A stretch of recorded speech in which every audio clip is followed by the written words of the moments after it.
나는 전능하신 아버지 하나님 천재 창조주를 믿습니다. 나는 그 유일하신 아들 우리 주 예수 그리스도를 믿습니다. 그는 성령으로 잉태되어 동정녀 마리에게서 나시고 본디오 빌라도에게 고난을 받아 십자가에 못 박혀 죽으시고 장사된 지 사흘 만에 죽은 자 가운데서 다시 살아나셨으며 하늘에 오르시어 전능하신 아버지 하나님 우편에 앉아 계시다가 거기로부터 살아있는 자와 죽은 자를 심판하러 오십니다. 나는 성령을 믿으며 거룩한 공교회와 성도의 교제와 죄를 용서받는 것과 몸의 부활과 영생을 믿습니다. 아멘. 오늘 아침에는 어제 아침에 이어서 디모데후서 4장 9절에서 15절까지 한 절씩 교독하십니다. 디모데후서 4장 9절 너는 어서 속히 내게로 오라.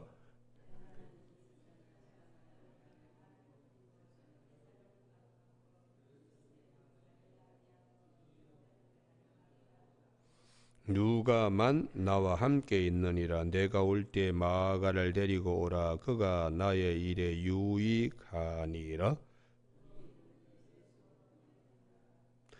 내가 올 때에 내가 드로와 가보의 집에 둔 겉옷을 가지고 오고 또 최근 특별히 가죽 종이에 쓴 것을 가져오라.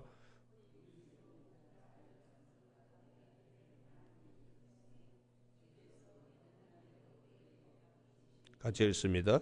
너도 그를 주의하라. 그가 우리 말을 심히 대적하였느니라. 아멘. 오늘은 11절 말씀에 누가만 나와 함께 있느니라. 내가 올 때 마가를 데리고 오라. 그가 나의 일에 유익하니라 하는 말씀 중심으로 우리 삶에 유익함이 있는 것이 무엇일까요? 라는 제목으로 말씀을 나누겠습니다. 어느 철학자가 사람을 세 가지로 얘기했습니다. 첫 번째는 거미와 같은 사람. 자기의 꾀로 그물을 만들어 가지고 거미줄이지요. 거기에 곤충이 와서 붙으면 숨어 있다가 그걸 취하겠다고 하는 자기 이익만을 생각하는, 그럴 때 남에게는 죽음도 불사하는 자기 이익만 추구하는 인간, 거미와 같은 존재라고. 다음에 개미와 같은 존재가 있다. 부지런히 일하고 남에게 유익도 해도 주지 않는. 세 번째는 꿀벌과 같은 인간형이 있다는 것.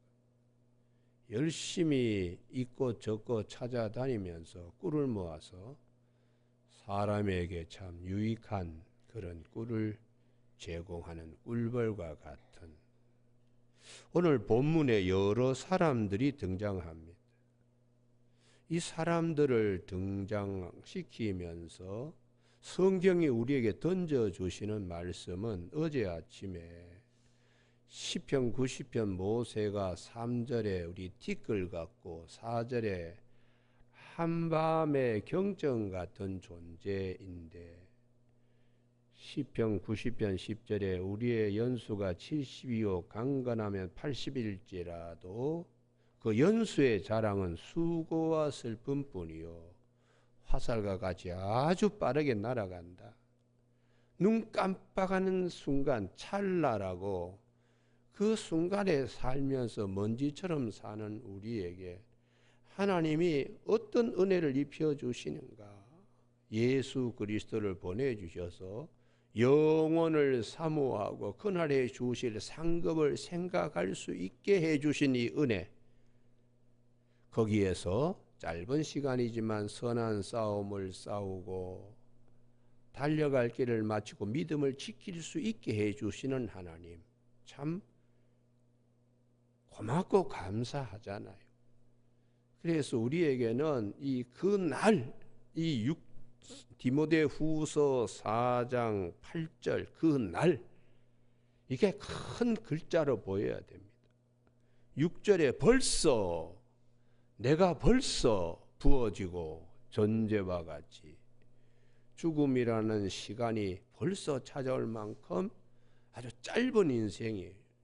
그러나 그날에 내게 주실 이 의의 면류관, 이걸 생각하면 참 마음이 들뜨는 거죠. 그러면 우리가 어떻게 살아야 되는가?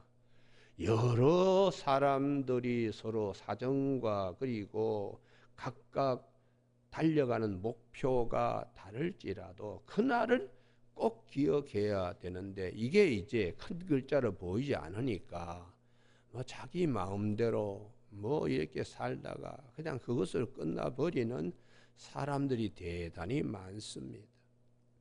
그래서 구약 성경에 광야에서 구름 기둥과 불 기둥 아래서 만나를 매일 먹으면서 왜 다투고 싸우고 원망하고 왜 그렇게 사는가? 이건 딱 한 가지 부족입니다. 가나안 땅에 하나님이 반드시 심으신다는 그날에 대한 것이 마음의 중심이 되지 못하니까 이렇게 고생해도 젖과 꿀이 흐르는 땅에 우리가 반드시 심겨질 것이라는 그날의 상급, 이게 크다면 좀 목이 타더라도 길이 멀더라도 또 이런저런 어려움이 있더라도 다 극복할 수 있는 이런 힘이 믿음의 힘입니다. 그런데 모세에게 대적한 사람들도 있고 때로는 불평하면서 다투고 싸우고 하나님 원망하고 이제 그러다가 그 짧은 시간인데 그렇게 가나안 땅에 심기지 못한 안타까운 일들이 있었죠. 이것을 주님께서 우리에게 마태복음 22장에서 똑같이 다시 반복합니다. 왕의 혼인잔치, 왕자를 이제 장가 보내는 혼인잔치에 예수님 왕이 사람들을 거듭거듭 보냅니다. 그랬더니 어떤 사람은 아예 귀담아 듣지도 않아요. 또 어떤 사람은 자기 밭에 가서 일한다고, 또 어떤 사람은 자기 사업하러 간다고 가버리고, 나머지 다른 사람은 궁궐에서 임금이 보낸 종들을 잡아 죽였다고. 이게 이제 참 안타까운 일이죠. 그래서 임금이 군대를 보내가지고 그 마을을 아예 그냥 없애버렸다고 이렇게 말씀을 하고 있습니다. 그리고 다시 종을 보내가지고 길거리 아무나 데리고 들어오라. 그래서 그 혼인잔치에 거기 온 사람들 예복을 다 나누어줬는데 한 사람이 예복을 입지 않은 것에 대하여 저 사람은 왜 예복을 궁궐에서 나누어주는 임금을 알련할 때에 입혀준 옷을 왜 거부했나? 이제 그 사람을 찝어가지고 이제 바깥에 던져버렸다는 말씀이 있어요. 우리가 어린 양의 혼인잔치에 우리 모두가 왕의 궁궐에서의 그 잔치 이상으로 그 날이 있습니다. 그 날을 우리가 바라보며 신앙생활 해야 되는데 이 핑계 저 핑계 나중에 예수 믿겠습니다. 직장에 은퇴하고 난 다음에 그때 교회 봉사하겠습니다. 그러다가 그냥 아무런 것도 맺지 못하고 안타까운 분들이 참 많아요. 그래서 우리에게는 어떻게 해야지 나에게 이 짧은 인생에 마지막 시간에 정말 가슴에 이 안겨 담기도 어려울 정도의 벅찬 감격과 기쁨으로 우리가 살아갈 수 있는 비결이 뭐냐? 이게 그날입니다. 그날. 주님 앞에 서는 날, 주님이 오시는 날, 여기에 큰 방점이 있어야 우리 신앙생활에 힘을 얻을 수 있습니다. 그래서 이것을 사도 바울은 여기는 꼭 찾으셔야 돼요. 고린도 후서 4장 16절 290면입니다. 고린도후서 4장 16절 그러므로 우리가 낙심하지 아니하노니 우리의 겉사람은 낡아지나 우리 속사람은 날로 새로워지도다 하는 이 부분인데, 이 부분이 본문이 굉장히 어려운 본문입니다. 고린도후서 4장 16절 288면쯤 되는데요. 우리가 낙심하지 아니한다. 이유는 우리의 겉사람은 낡아지나, 육신의 사람 나이가 먹으면서 이빨도 빠지고 눈언저리도 내려와서 창문도 다 끼고 음악하는 사람들이 그냥 기어들어가는 목소리도 자꾸 그냥 작아지고 뭐 우리 등뼈도 이렇게 그냥 굽어지고 메뚜기 하나도 참 뭐 얹고 다니기 힘들 정도로 자기 기력이 쇠해 살 때는 있지만은 우리 속사람은 날로 새로워지다. 이 부분에 이게 그날을 사모하는 성령으로 거듭난 자 하나님이 우리에게 속사람을 주셨어요. 그 속사람은 내 안에 있는 성령님으로 내가 가진 마음에 숨은 사람, 이 믿음의 사람은 날로 새로워지도다. 할렐루야. 왜 그런가? 주님 앞에 갈 때 그 기쁨이 날마다 새로워지는 거예요. 날마다요. 이게 이제 우리는 신앙의 성숙이요 또한 전진입니다. 그래서 연배에 따라서 이제 뭐 청년들은 자꾸 바깥 때도 많이 관심을 갖습니다만, 그러다가 어느 날 자기도 모르게 문득 6학년 7학년이 됩니다. 그때는 이 속사람이 어린아이 같아서 되질 않습니다. 그 속사람이 적어도 믿음의 백부장, 여기 아멘이 있어야 되는데요, 믿음의 천부장이 되어서 이게 참 날마다 새로워지는 이유는 17절 18절 때문이에요. 우리가 잠시 받는 환난의 이 가벼운 것, 지극히 크고 영원한 영광의 중한 것을 우리에게 이루게 함이니, 우리가 받을 상급 거기에 비하면 현재 뭐 이런 어려운 일들, 이건 아무것도 아니다. 깃털과 같은 것이다. 우리가 앞으로 참여할 그 영광의 중한 것을 우리에게 이루게 함이니. 그 다음에 18절이 중요합니다. 다 같이 읽으실까요? 시작. 우리가 주목하는 것은 보이는 것이 아니요 보이지 않는 것이니 보이는 것은 잠깐이요 보이지 않는 것은 영원함이라. 할렐루야. 예. 우리가 이 땅에서 거하는 것은 잠깐이에요. 잠깐입니다. 이 시편 90편 4절에 한밤에 지나가는 한 순간과 같은, 경전과 같은 그런 잠깐입니다. 그러므로 히브리서 11장 1절에 믿음은 바라는 것들이 실상이요 보지 않는 것들에 대한 증거라고 이렇게 말씀하는 것은, 우리 믿음은 보이는데 현실에 있는 것보다 앞으로 하나님께서 우리에게 주실 은혜, 거기에 방점이 찍혀야 된다. 그러면서 5장 1절, 만일 땅에 있는 우리의 장막집이 무너지면, 이 육체지요, 하나님께서 지으신 집고 손으로 지은 것이 아니요 하늘에 있는 영원한 집이 우리에게 있는 줄 아느니라. 할렐루야. 우리 영혼을 하나님께서 안식시키시는 그런 이제 그것의 보증이 뭐냐? 정말 그러한 하나님이 지어주신, 입혀주시는 옷, 이게 무엇인가? 이것이 바로 부활에 참여할 수 있는 영체입니다. 그러므로 이 보증으로 5장 5절 다 같이 읽습니다. 시작. 곧 이것을 우리에게 이루시게 하시고 보증으로 성령을 우리에게 주시니는 하나님이시니라. 할렐루야. 예. 성령을 부활의 보증으로 우리에게 주신 이 은혜, 이게 이제 우리에게는 크게 역사해야 됩니다. 이 부활에 대한 확신이 없으면 이런 기쁨이 절대로 샘솟지 않습니다. 그러나 부활에 대한 확신이 있으면 우리에게 이런 기쁨이 넘치게 되는 것이죠. 우리가 신앙생활 많이 하면서 부활에 대한 부분이 굉장히 소홀히 여김을 당할 수가 있는데, 그건 절대로 잘못된 왜곡된 신앙이에요. 기독교의 시작은 부활의 신앙에서 시작된 겁니다. 부활을 어떻게 하면 우리에게 선물로 받을 수 있느냐? 주님이 오셔서 십자가의 죽으심으로 우리의 죄값이 지불되었고, 우리의 죄값이 지불되었다는 증거로 주님이 부활하셔서 사망과 죄에 대하여 승리하신 것으로 부활의 첫 열매로 우리에게 주셨기 때문에 우리도 쭉 따라 올라가서 그분과 똑같이 거기에 이르게 된다는 것이 성경의 가르침입니다.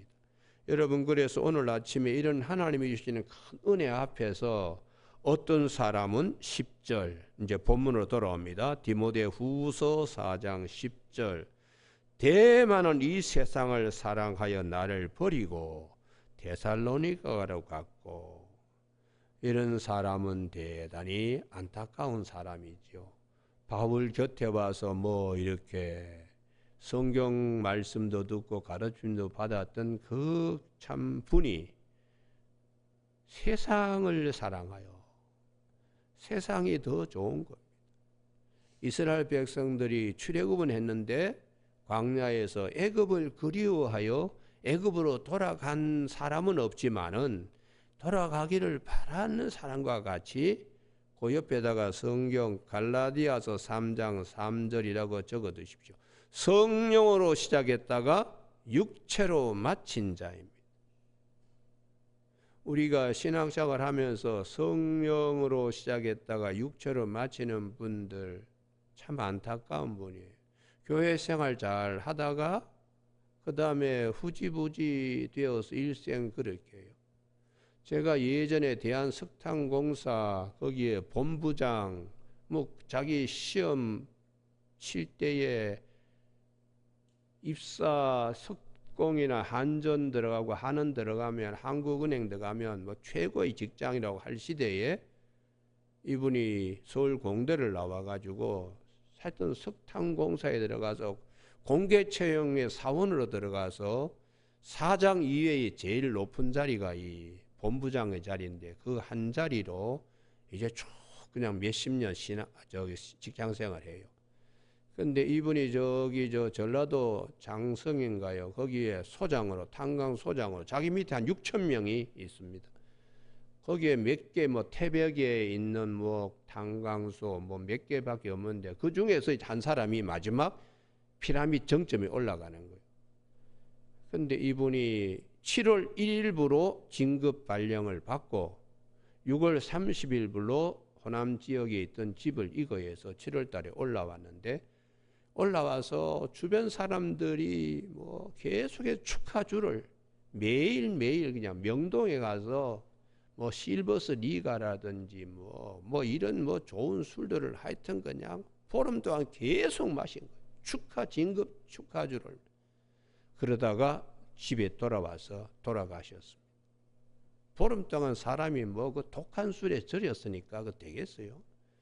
그런데 이제 장례를 치러야 되는데 아무에게도 부탁하기 어려운 거예요. 근데 어떻게 해서 저희가 그때 강남의 동강교회 담임 목사할 때인데 거기에 권사님 한 분이 목사님 우리 여동생이 참 남편이 이렇게 죽었습니다. 목사님 좀 장례 치료를 주면 안 되겠습니까? 그분 교회 다녔습니까? 뭐 대답을 잘 못해요. 그래도 하도 권사님이 애원해서 제가 이제 갔습니다. 갔더니 그 부인이 권사님의 동생이죠. 부인이 저를 만나가지고 눈물을 흘리며 손을 잡고서는 목사님 그래서 내가 그랬습니다. 교회 다녔습니까? 그랬더니 예 목사님 남편하고 결혼식은 교회에서 했습니다. 그런데 결혼식하고 난 다음부터는 교회를 다니지 아니했습니다. 아유 그래도 교회를 뭐 결혼식을 교회에서 했으니까 교회 다닌 거네. 그렇게 해서 제가 장례를 치르면서 입관을 시키려고 그랬는데 이분이 거구가 몸이 얼마나 큰지 뚜껑이 잘 닫히잖아. 내가 그 관 뚜껑 닫는데 올라가서 쾅쾅 해가지고 겨우 닫았습니다. 그런데 이 부인이 이제 하는 말씀이 목사님 차라리 진급하지 아니했던 것이 더 좋았을 뻔했습니다. 진급해가지고 진급 축하주 보름 동안에 이렇게 마시고 죽을 것 같으면 차라리 진급하지 않았던 것이 더 좋았을 뻔했습니다. 제가 지금도 참 이제 뭐 한 40년 전 얘기 같은데 지금도 참 눈에 그냥 선선한 거요. 참 결혼식 한 번 하고 그다음에 그 쇠틀처럼 많은 날 교회 그래도 뭐 성탄절에도 한 번 나가고 신년에도 한 번 나가고 뭐 1년에 부활절에도 한 번 나가고 그러면 적어도 한 3번은 나갔을 텐데 그렇게 해도 나가기 어려웠나. 참 그런 아쉬움이 있었습니다. 여러분 우리가 살면서 그냥 젊은 날에는 정신없이 산다고 하지만 금방 문턱에 6학년, 7학년으로 금방금방 서게 돼요. 그러니까 미리 앞당겨서 나의 마지막 시간을 거꾸로 역산하여 지금 산다고 생각하면서 하루하루 영원을 사모하는 마음을 하나님께서 우리에게 전도서 3장 11절에 주셨는데 거기를 생각한다면 그렇게 허투루 만투로 그렇게 살 수가 없습니다. 하루 24시간을 48시간처럼 쓰는 지혜로운 삶을 살 수밖에 없어요. 그런데 오늘 여기 본문에 대마만이 아닙니다. 우리가 잘 아는 사울 임금도 이스라엘 초대 임금이잖아요. 성령으로 시작했다가 육체로 마친 대표적인 인물입니다. 더러는 이제 우리 목회자의 세계에서 참 안타까운 일인데 더러는 목사님들이 목회하면서 가슴 아픈 일들을 얘기해요. 참 저희 교회의 권사님이 시험이 들었는지 교회를 나오지 않습니다. 무당집에 가가지고 아들, 딸 사주팔자 보고 그러게 아이가 몇 번 가서 고민하는데 뭐 때문에 그렇게 가서 뭐 무당집에 가서 아들, 딸들 사주팔자 보게 했는지 모르겠습니다. 그런 분도 계신다는 거예요. 그런데 이제 목사님이 안산에 있는 그 안산 빛내리 교회의 그 박상기 목사님은 이렇게 얘기합니다.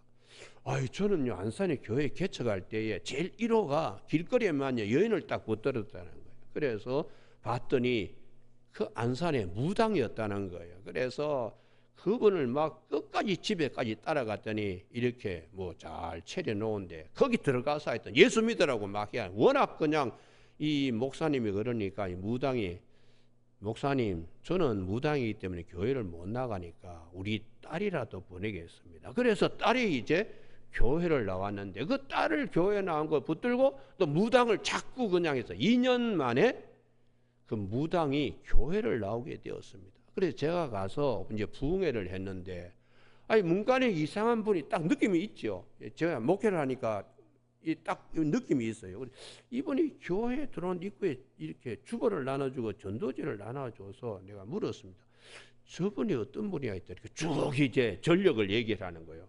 그래서 그 딸이 교회에 나오고 무당이 예수를 믿게 되어서 지금은 저렇게 안내위원으로 일한다고. 그래서 제가 오후에 그 신년 재직기 헌신 예배인가 뭐 하러 갔을 때에 아주 박 목사님 참 충격적인 그런 좋은 일을 하셨네요. 이런 분도 계세요. 그런데 권사 정도가 되면은 적어도 끝까지 아들, 딸들 위해서 신앙생활을 할 수 있도록 애써야 되는데 권사님이 되어갖고 뭐 때문에 시험 들었는지 그냥 예수 믿는 거 적고 무당집으로 가서 되겠느냐. 이제 그런 아픈 얘기들을 이제 합니다. 여러분 우리가 살면서 성령으로 시작했다가 육체로 마치는 자가 아니라 성령으로 시작했다가 성령으로 마치는 저와 여러분이 되시길 주님의 이름으로 축복합니다. 할렐루야. 그렇게 해야지 우리가 인생의 끝에 마지막 잠들 시간에 눈을 감을 때 후회함이 없어요. 빛난 영광으로 하나님께서 천사들을 보내가지고 우리를 그 영접하게 하시는 일들을 체험하게 되는 것이죠. 어떤 경우는 제가 이렇게 임종을 하면서 보면 어떤 분은 두 손 두 발을 다 들어가지고 막 이런 분이 계세요. 그래서 내가 권사님 지금 어떠세요?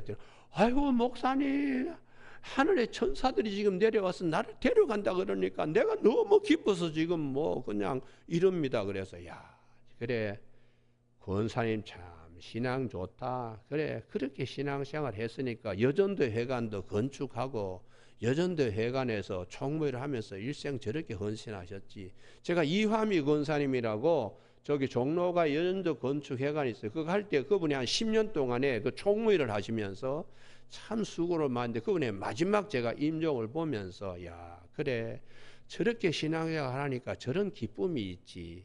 여러분, 오늘 아침 우리 새벽 기도할 때 사도 바울이 디모데에게 아이고 정말 아쉬워, 데마, 내 가까이 있던 이 데마가 어떻게 세상을 사랑하여 데살로니가 갔느냐.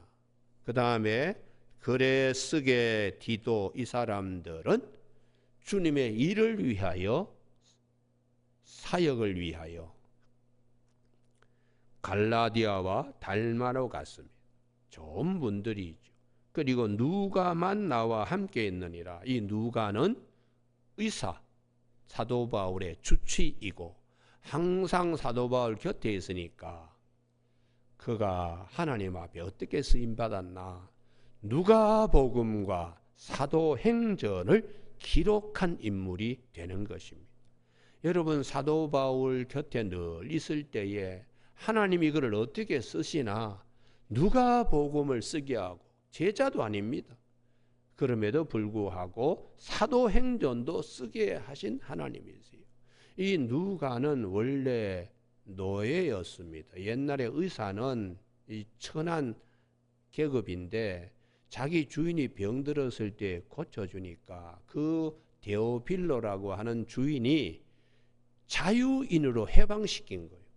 그러니까 노예가 자유인이 되었으니까 그 은혜가 얼마나 고마워요. 그래서 그 자기 주인을 예수 믿게 하려고 이 편지를 쓴 게 누가복음과 사도행전입니다. 그래서 이 누가만 나와 함께 있느니라.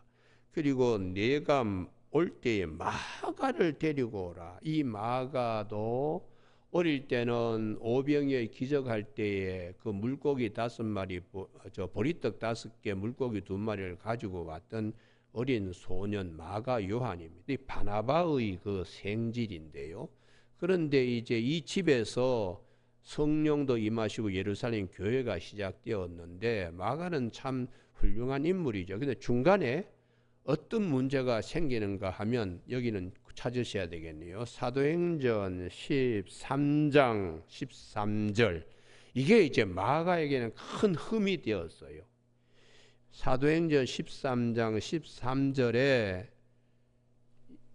1차 사도 바울의 전도 여행에 13장 13절 버가에 이르니 요한은, 이게 마가 요한이요. 마가 요한. 이 마가 요한이 그들에게서 떠나 예루살렘으로 돌아가고, 요 부분이 이제 큰 문제가 됩니다. 중간에 그냥 전도 여행에 갔다가 중간에 포기하고 온 거예요.